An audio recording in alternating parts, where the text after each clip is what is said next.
Y a-t-il un pilote dans l'assiette? Anne, bonjour. Bonjour Charlotte. On fait suite aux chroniques précédentes, Anne, pour parler d'un sujet qui n'est pas forcément évident, mais parler des compulsions, des privations et des autres violences alimentaires. Et c'est pas forcément quelque chose de très simple, puisque c'est en lien avec nos émotions. Et c'est ça qui est difficile à vivre. Oui, absolument. Donc les compulsions alimentaires, c'est une forme de violence alimentaire que souvent on subit, et pourtant la compulsion, souvent c'est un pis-aller, mais inconscient. Inconsciemment, on va préférer faire une compulsion alimentaire plutôt que d'être au contact de certaines émotions désagréables. Alors quand on parle d'émotions désagréables, de quoi on parle exactement? Alors déjà parmi les émotions, donc tu as quatre grandes familles d'émotions, la joie, la peur, la colère, la tristesse, et puis il y a toutes leurs déclinaisons. Donc il y en a qu'on va accueillir volontiers parce qu'elles sont agréables, en tout cas pour nous et à ce moment-là, c'est pas la même chose pour tout le monde ni tout le temps. Ou alors parce que on va s'appuyer sur leurs mouvements pour agir de manière utile. Par exemple, la colère, c'est pas forcément agréable à ressentir, mais on va pouvoir apprécier de ressentir son énergie qui va nous permettre de poser ou de défendre nos limites face à un abus, par exemple. Voilà. Mais selon les émotions ou selon les moments, on peut avoir des ressentis très désagréables, surtout si on ne sait pas quoi faire de ces émotions.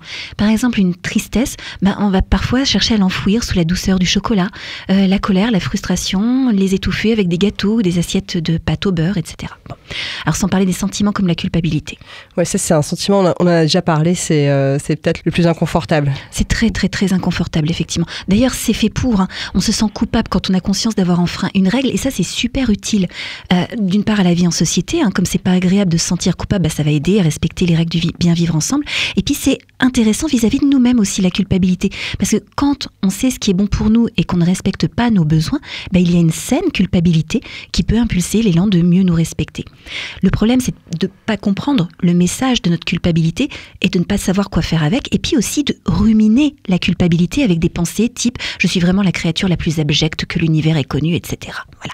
Alors, autre problème, c'est quand les règles qui ont été enfreintes sont des règles qui ne sont pas adaptées et dans lesquelles nous nous enfermons.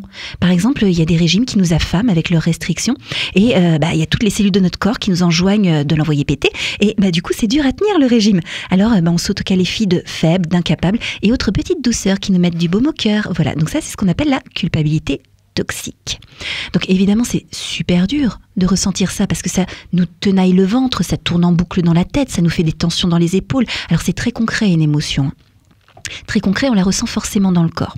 Tellement désagréable, tellement inconfortable, tellement douloureux, qu'on va chercher à plus ressentir ça et vite, tant qu'à faire. Et là, on va mettre en œuvre une stratégie qui est souvent inconsciente, qu'on appelle évitement émotionnel. Voilà. Donc l'évitement émotionnel, ça signifie qu'on va mettre en œuvre des choses qui vont étouffer l'émotion, qui vont nous en divertir. Donc chez certaines personnes, ça va être le sexe, chez d'autres, ça va être le sport, parfois même à outrance, chez d'autres, le shopping, parfois compulsif, pour d'autres encore, l'alcool, les drogues, et enfin, pour certains, ça va être la nourriture. Et la nourriture, ça va être comme une grosse couverture qu'on va utiliser pour étouffer les émotions. Du style que si je me remplis jusqu'à la ligne, je vais au mieux ressentir une satisfaction en lien avec la plénitude de mon ventre, et puis au pire, ressentir des symptômes d'indigestion. Alors évidemment, je culpabilise, ce qui s'ajoute au délice à la culpabilité de base et belote et rebelote. Oh là là, mais là, c'est un cercle infernal que tu nous décris. C'est pour ça que c'est hyper violent, en fait, à vivre. Absolument. Et ça, c'est des choses que tu rencontres régulièrement, j'imagine? Oui, Qui ne sont pas rares du tout. Bien sûr, bien sûr. Et parmi les événements les plus douloureux auxquels je vois les personnes confrontées, il y a le rapport à l'image de soi. Combien de patientes vont entrer dans mon cabinet et me dire « je ne me supporte plus ». C'est d'une douleur, c'est d'un douloureux. Le regard sur soi est tellement jugeant, tellement critique, que c'est une violence inouïe en fait à chaque pensée sur soi.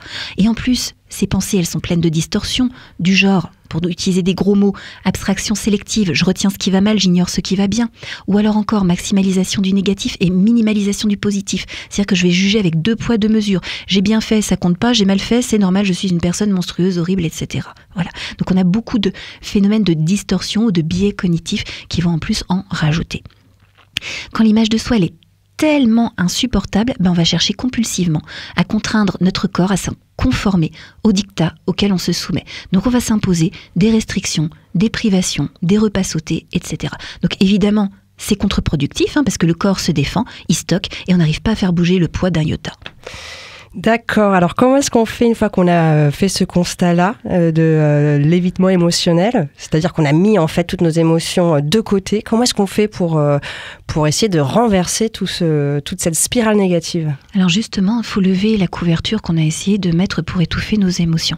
Alors par exemple, en thérapie ACT, entre autres, thérapie ACT, c'est la thérapie d'acceptation et d'engagement.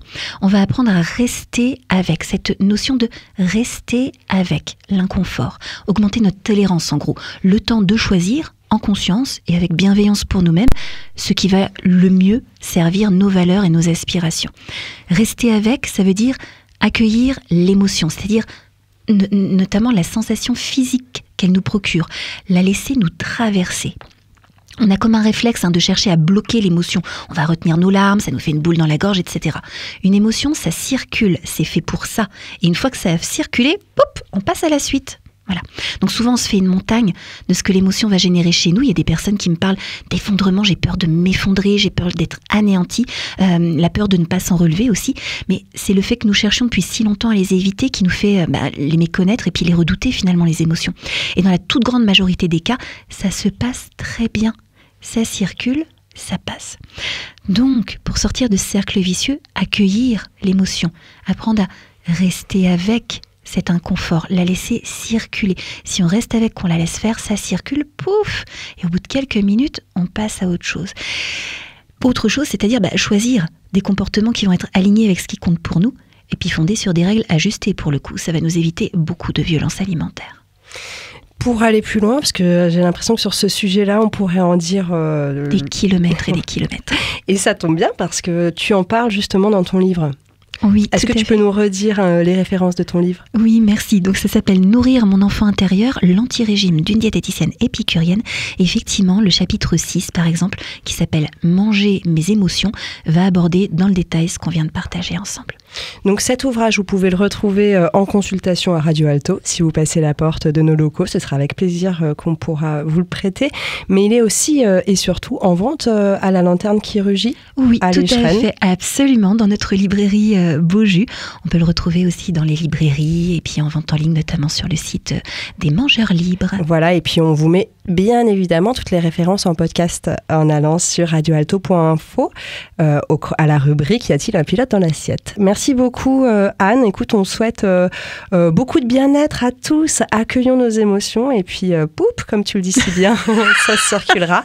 La semaine prochaine, on parle des aliments qui sont bons pour soi. Exactement. Parce qu'il y en a qui sont plutôt bons et il faut mieux choisir ceux-là. Tout à fait. On va apprendre à détecter justement comment savoir ce qui est bon pour soi ou pas. Merci beaucoup Anne et à la semaine prochaine. Belle semaine à tous.